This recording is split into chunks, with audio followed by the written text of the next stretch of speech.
का बाबू आपन भोजपुरिया केहू से कम बा का?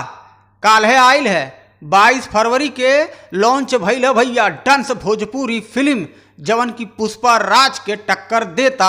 अब मुंबई में भैया लोग देख देख के यह कहा था कि भैया मूवी तो पहली बार देख रहा भोजपुरी का, एकदम मज़ा ही आ गया। आप सोच लीजिए कि मुंबई जैसे शहर में भैया मूवी चला था भोजपुरी, तो अब बतावल जा कि भोजपुरी कहाँ लेवल तक जाता।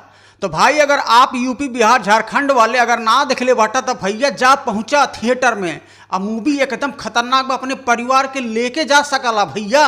केसारी लाल यादव भोजपुरी में एकदम ब्लास्ट मूवी लेके आए बाटे। आप लोगन के एकदम अधिकार बना था कि जाके मूवी देखे के चाहिए। अब मूवी भैया हिट करवा ही चाहिए।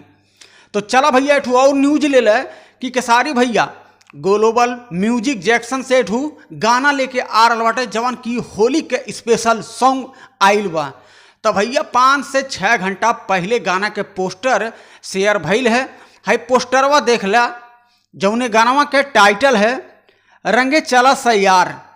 भैया हो ये गाना के राइटर बानी ढाका धड़कन जी। आ गाना में भैया म्यूजिक देले बानी बड़े भैया हमार आर्या शर्मा जी।